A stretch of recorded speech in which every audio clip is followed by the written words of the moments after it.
Alright, here's a chilling story for you that will keep you on edge. Imagine a quiet, lonely highway. A dark stretch of road with only the occasional flicker of headlights in the distance.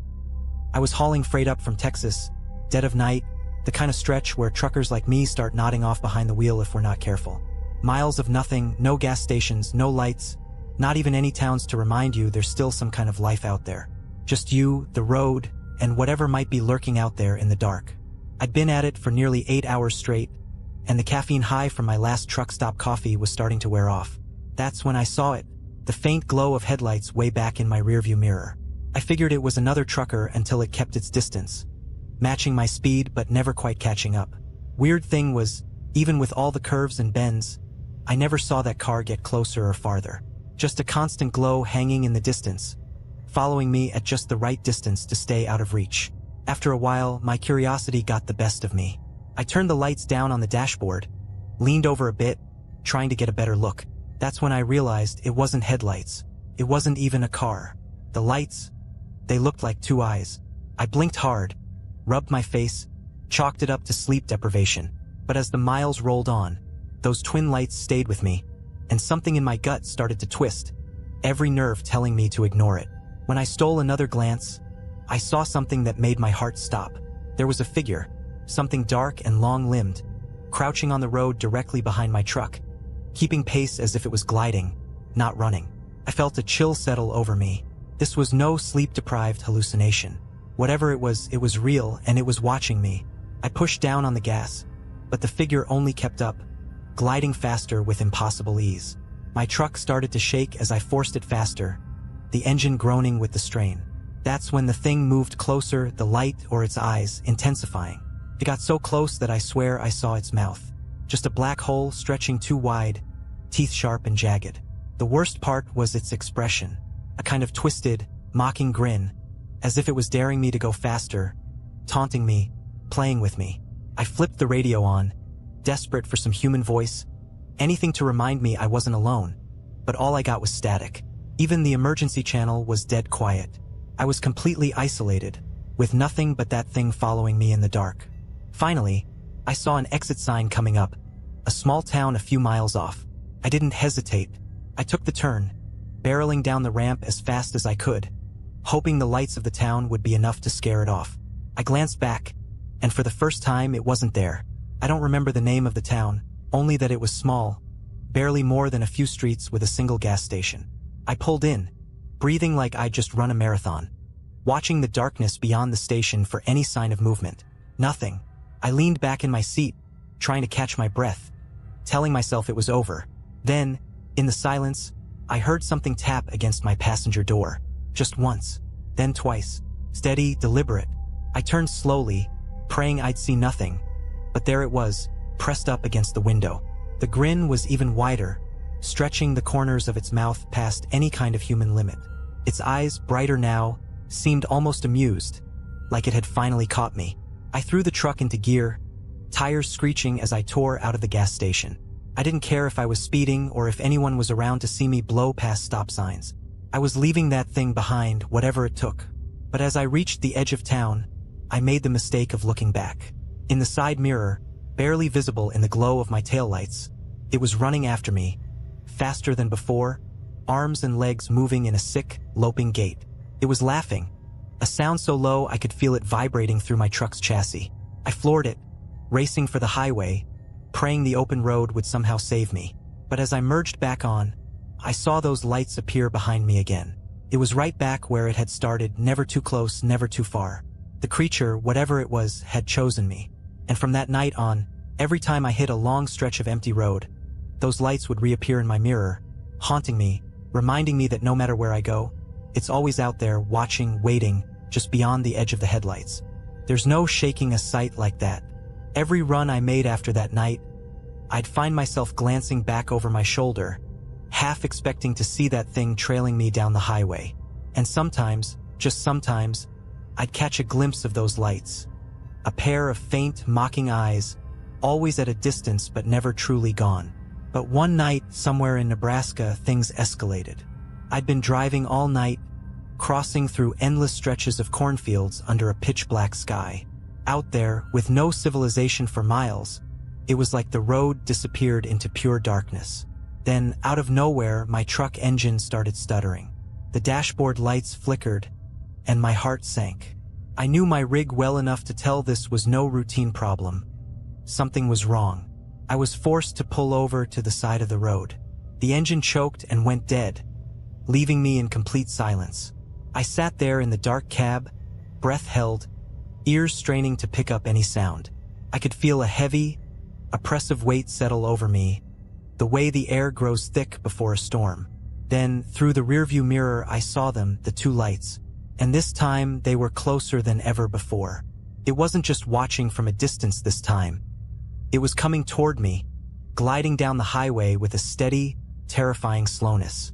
I tried to restart the truck, my fingers slipping on the key as I fumbled, but it was dead.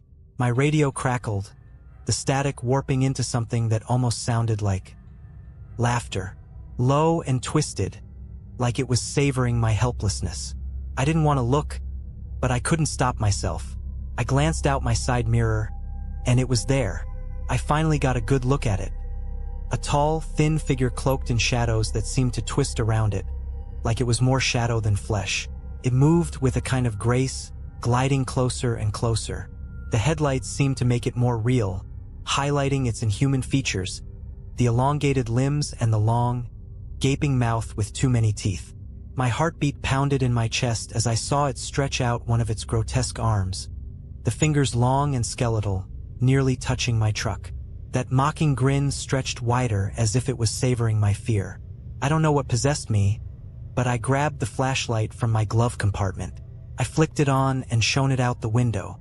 The beam hit the creature, and for a split second, it froze, recoiling from the light. Its grin twisted, almost as if in pain. Seeing that reaction, I flicked the flashlight up and down, trying to keep it off me. The creature slithered backward, slipping into the darkness beyond the reach of the beam. I had my weapon, weak as it was, but I knew it wouldn't keep it away forever.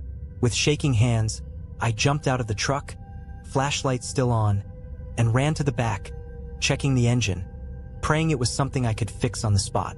My pulse raced as I felt around the cables, but everything looked fine. Then, over my shoulder, I heard it, a low scraping sound, like nails dragging over metal. I spun around, flashlight in hand, and saw it again, now just feet away from me. Its grin stretched wider, and it opened its mouth wider than seemed possible. A smell, something putrid and earthy, hit me, and I gagged. It seemed to laugh, its shoulders heaving, mocking me as it stepped forward again.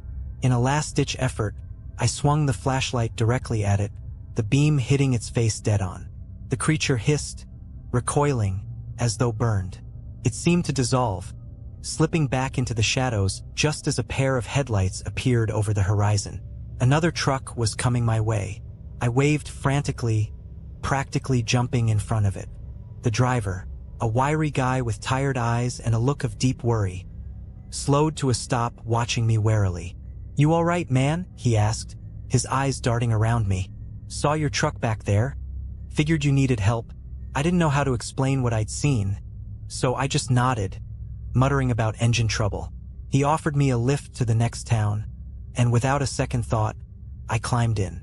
As we pulled away, I glanced back at my truck and froze.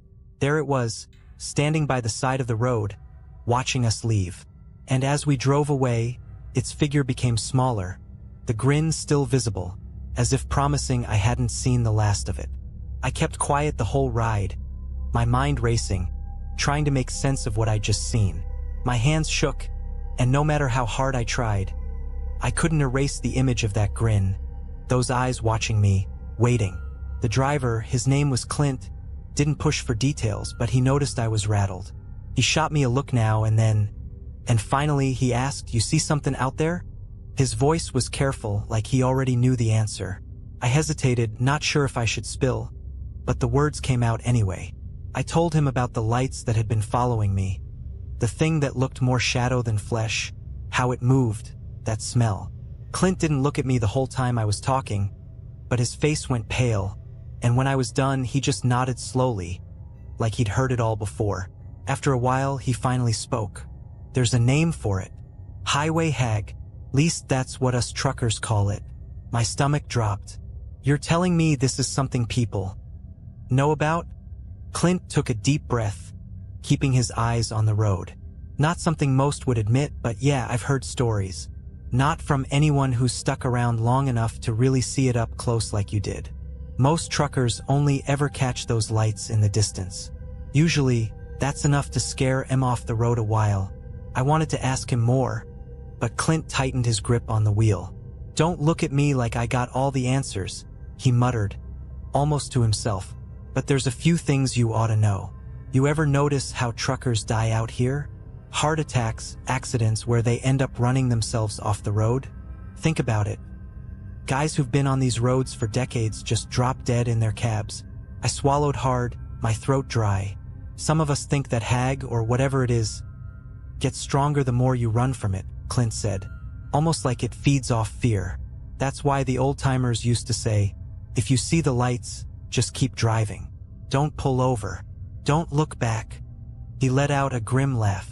Guess you learned that the hard way. My mind raced, trying to process everything. This thing, it wasn't just some spirit or hallucination. It had rules, patterns. It was real. Clint dropped me off in the next town at a small, rundown motel. Before he left, he gave me one last piece of advice. I don't know what that thing wants, but whatever you do, don't look for it. Just keep your head down, finish your routes, and hope it loses interest. But I couldn't shake it. The motel room felt like a cage, every shadow stretching and flickering in ways that made me jump. I barely slept, and when I finally did, I had nightmares, visions of those headlights, of something waiting just outside my door, grinning, patient. The next morning, I caught a ride back to my rig. I almost expected to find it trashed or even empty, like whatever was hunting me had claimed it as its own.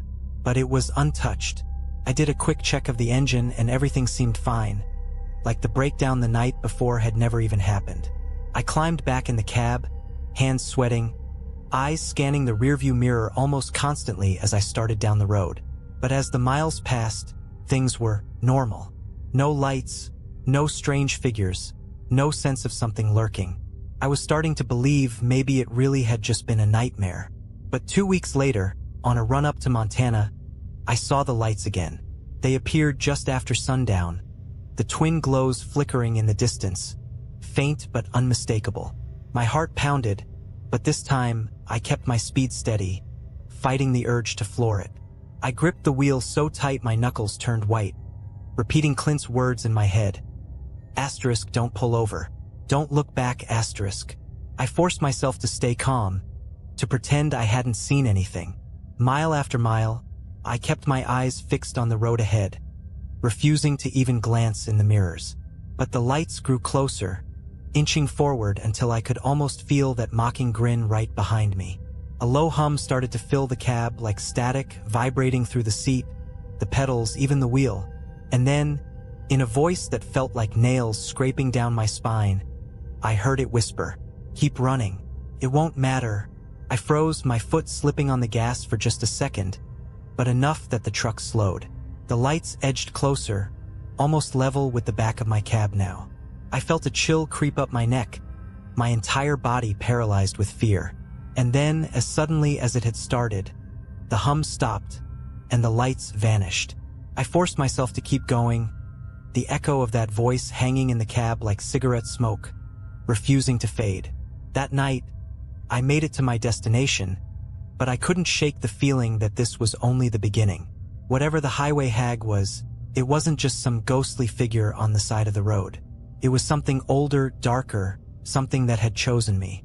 And no matter how many miles I drove, I had a sick feeling that it would never stop following. After that night, I couldn't shake the dread that followed me everywhere. Every highway felt longer, every mile darker.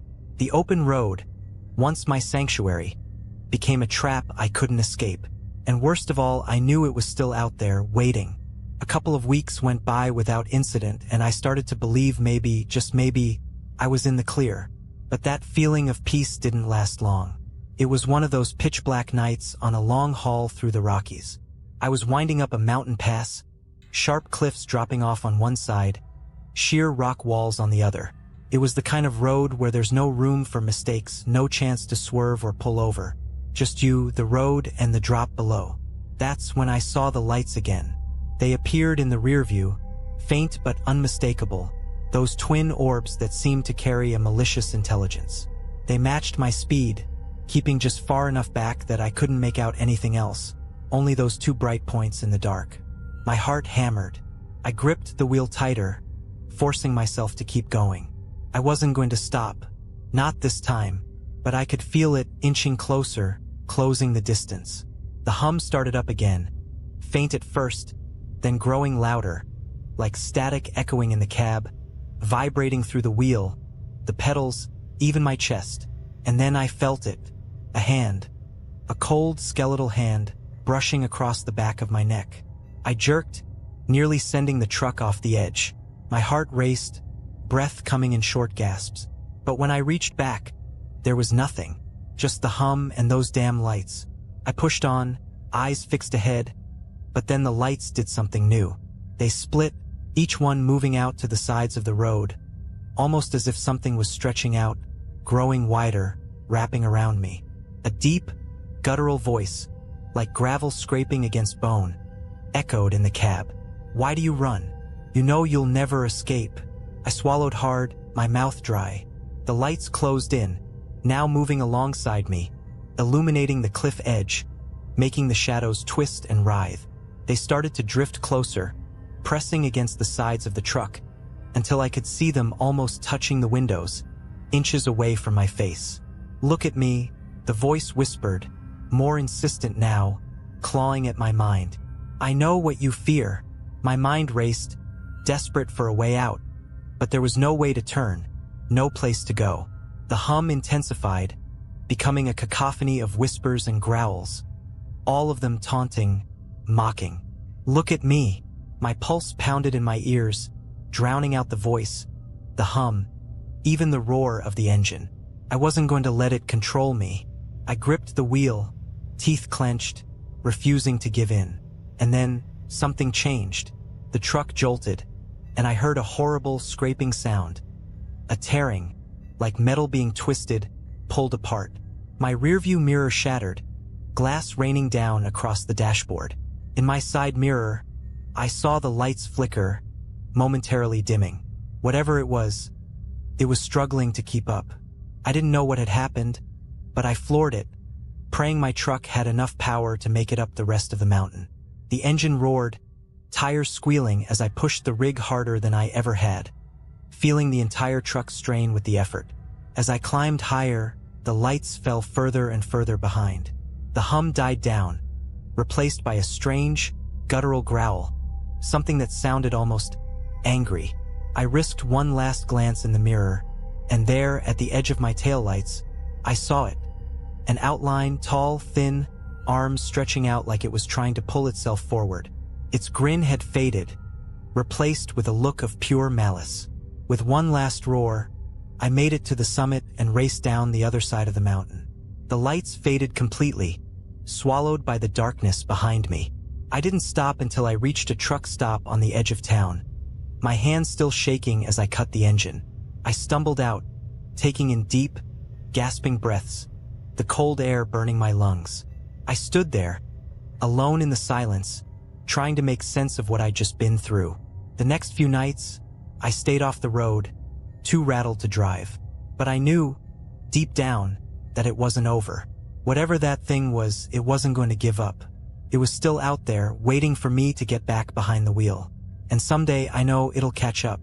Weeks went by, and though I tried to convince myself it was over, that I'd left whatever was hunting me somewhere on that mountain road, I knew deep down it was still out there, lurking just beyond the glow of my headlights.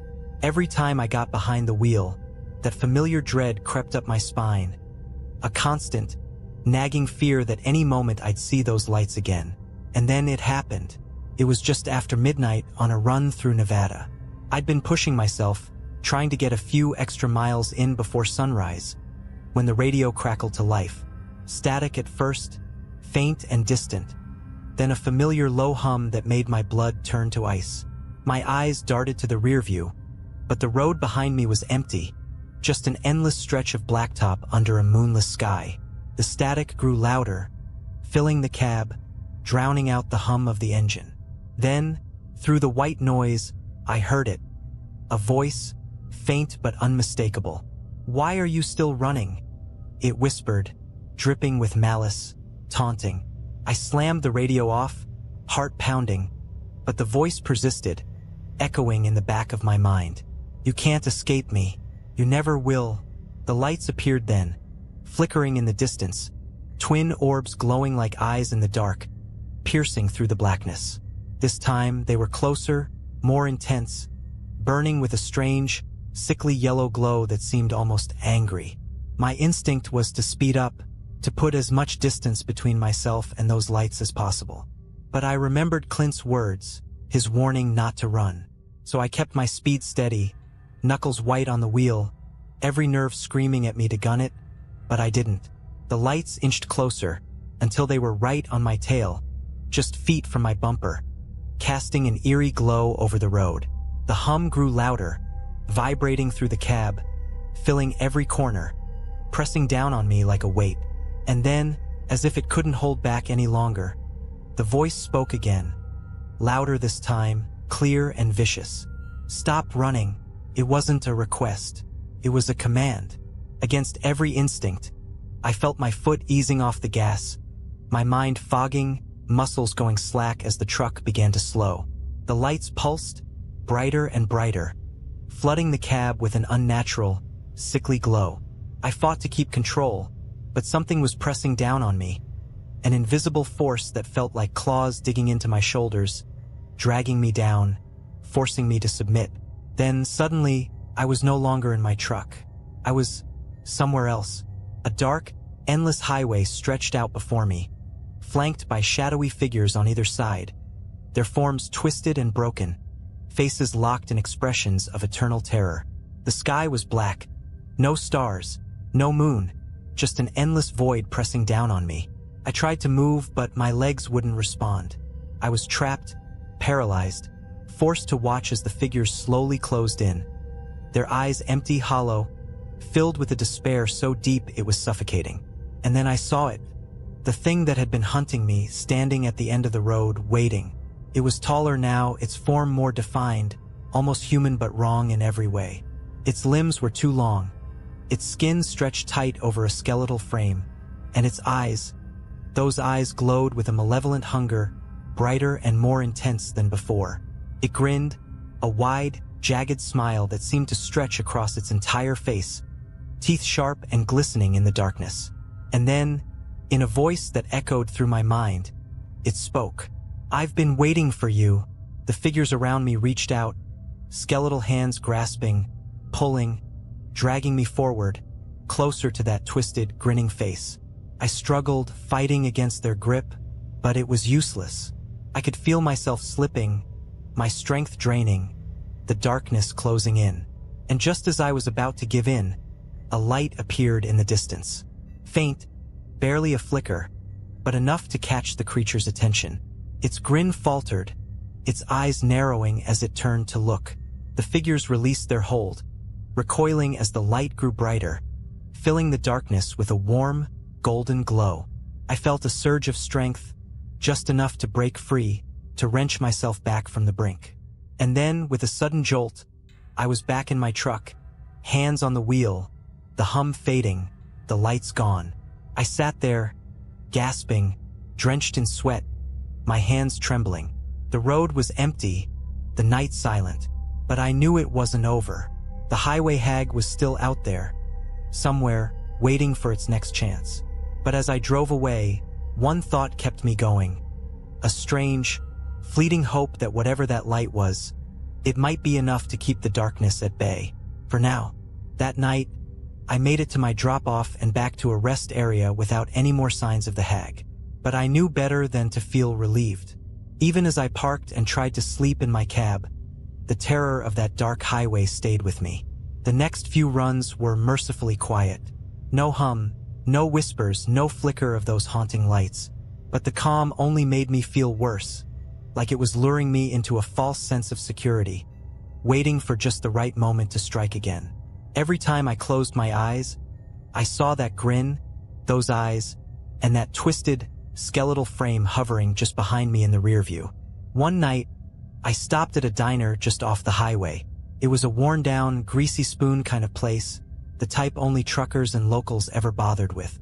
The waitress, a woman in her 60s with a cigarette hanging from her lips, looked me over as I ordered coffee, her eyes narrowing like she'd seen my type before. "You look like you've seen a ghost, Han," she said, pouring my coffee with one hand while she held her smoke in the other. I chuckled, but it came out hollow. "Something like that." She gave me a long look, then nodded toward a booth in the back, where an older trucker sat alone, nursing his own cup of coffee. "Talk to Dave. He's been around longer than any of us. Heard a thing or two about these roads."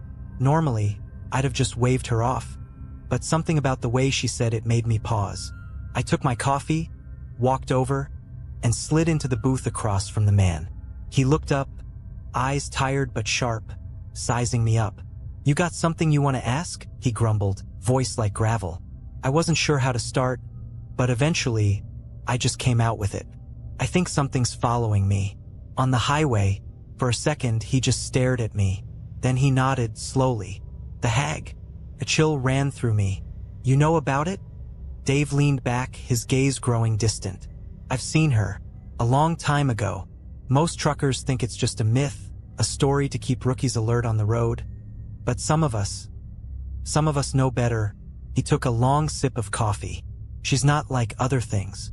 She picks you, and once she's got her sights on you, she don't let go." "What does she want?" I asked, my voice barely more than a whisper. Dave's eyes darkened. "Fear. Pain. She feeds off it, gets stronger with it. That's why you see her on those lonely stretches, where there's no one else around. She waits until you're alone, vulnerable. Then she comes creeping in." He leaned in, his voice dropping to a near whisper. "You ever hear the stories about truckers going missing? Guys who just vanish on the road. No trace, no wreck, nothing." I nodded slowly, feeling a knot form in my stomach. "That's her work," he said, voice grim. "She takes M, feeds off M till there's nothing left, then moves on to the next poor soul. And once she's had a taste of you, she'll keep coming back, over and over, until..." He trailed off, shaking his head. "So, what am I supposed to do?" I asked, desperation creeping into my voice. "How do I get rid of her?" He looked at me, sympathy in his eyes. You can't get rid of her. All you can do is hold her off, make her lose interest. Don't give her what she wants. Don't give her fear." Easier said than done. Every instinct I had was telling me to run, to hide, to do anything but face that thing again. But I nodded, trying to convince myself I could handle it. "Another thing," Dave said, his voice turning serious. "She's got her tricks. Illusions, sounds, lights. Don't trust anything strange you see or hear out there. If you see her, don't look directly at her. And no matter what you hear, don't stop." I left the diner that night feeling like I'd been handed a death sentence. But Dave's words stuck with me. Don't give her what she wants. I clung to that thought like a lifeline, repeating it to myself over and over as I climbed back into my rig and hit the road again. The next night, I was driving through the desert, nothing but sand and scrub stretching out in every direction. The air so still and quiet it was like the world had stopped. I felt a prickling on the back of my neck, that sixth sense telling me something was coming. And then, in the distance, I saw them, those two pale lights, flickering just at the edge of my sight. My heart pounded, every nerve screaming at me to look, to turn and see if it was her. But I forced myself to keep my eyes forward, my grip on the wheel steady, my speed constant.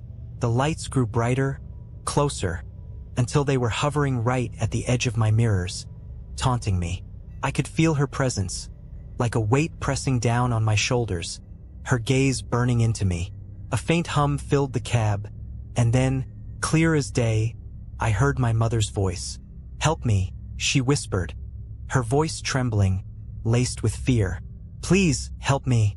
My chest tightened, memories flooding back. Memories of her last days in the hospital, her frail voice calling out for me, the guilt of not being there when she passed. I gritted my teeth, fighting the urge to turn around, to see if it was really her. "Please," she begged, her voice breaking. "I'm so scared." The pain was unbearable, a knife twisting in my gut. But then I remembered Dave's words. "Don't trust anything strange you see or hear out there." I closed my eyes, taking a deep breath, letting the voice wash over me without giving in. Slowly, the voice faded, replaced by a low, frustrated growl, like a wounded animal retreating. The lights dimmed, pulling back, fading into the darkness. For the first time, I felt a flicker of hope. I had resisted her, denied her the fear she craved, but I knew it wouldn't be the last time. She'd be back, stronger, more cunning, waiting for that one moment of weakness. As I drove on, I glanced in the rearview mirror, half expecting to see her standing there, her twisted grin mocking me. But there was only the empty road, stretching out into the night. The highway hag hadn't won. Not yet. But deep down, I knew this was just the beginning. The days blurred together after that night, but I could feel something in me fraying, like a piece of thread winding tighter and tighter, ready to snap. Even when I wasn't on the road, I was haunted by the memory of her voice, that terrible, helpless cry from the darkness. It was so real, like she was still out there somewhere, suffering, waiting for me to come to her. And the hag knew it. She was using my memories, digging into my mind, unearthing everything I'd buried long ago just to keep myself sane. Every time I got back behind the wheel, I knew it was only a matter of time before she'd come for me again. 2 weeks later, in the middle of a long stretch of highway in Wyoming, I finally lost my resolve. I was crossing through a valley, the mountains looming in the distance, when the truck's lights began to flicker. I gripped the wheel, my pulse spiking, dread creeping into my gut. I told myself it was just the truck, a power issue maybe, or a short in the wiring. But then the lights went out completely, plunging me into darkness. For a split second, I was floating in silence, in total, absolute blackness.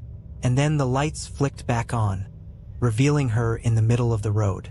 I slammed on the brakes, the truck screeching as it ground to a halt.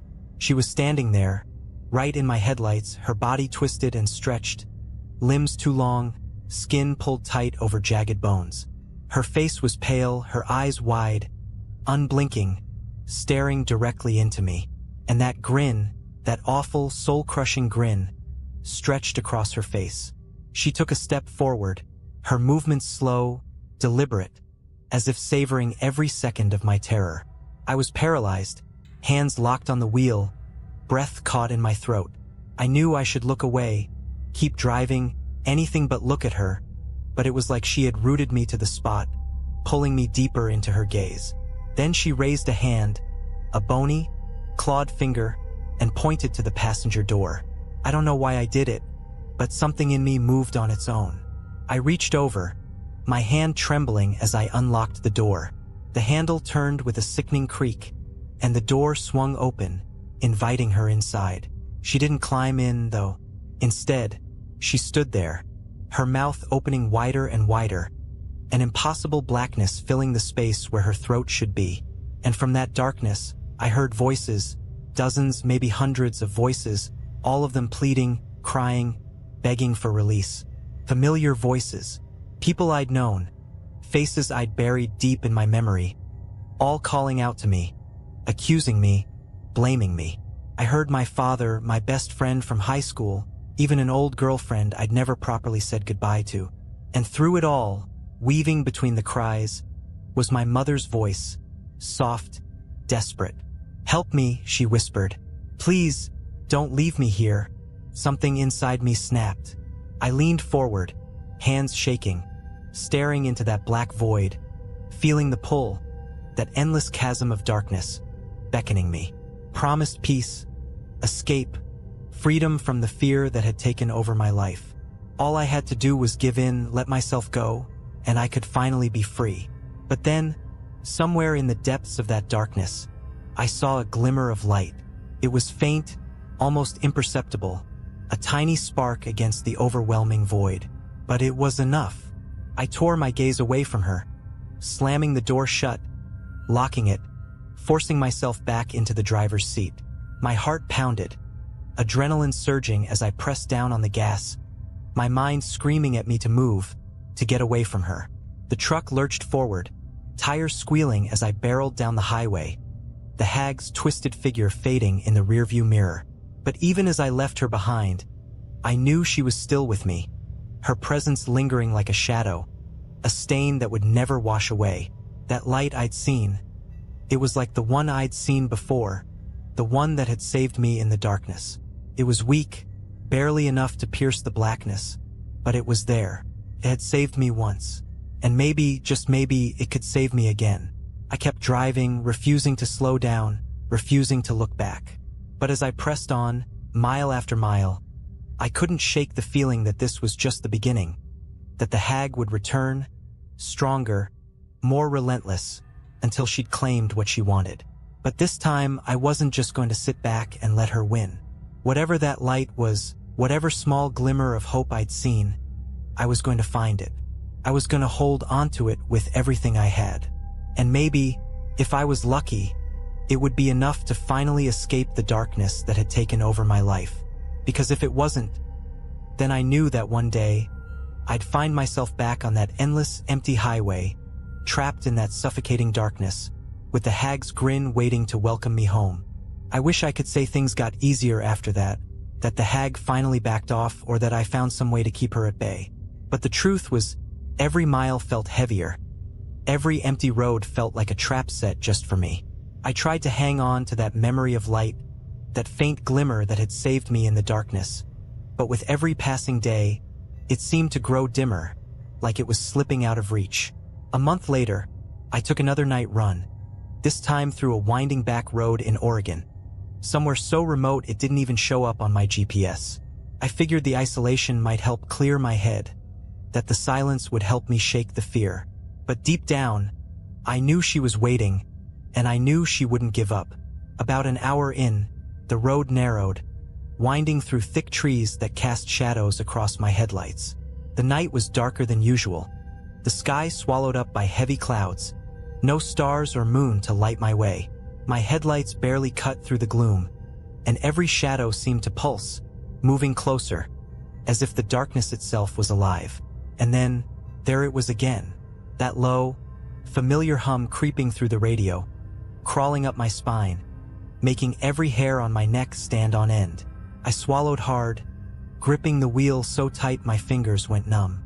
The hum grew louder, more insistent, filling the cab until it was all I could hear. I knew what was coming.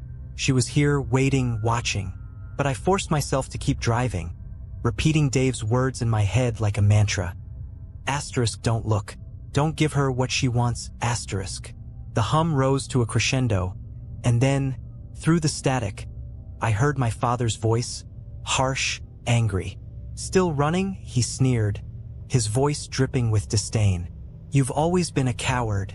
I gritted my teeth, refusing to respond, refusing to acknowledge him.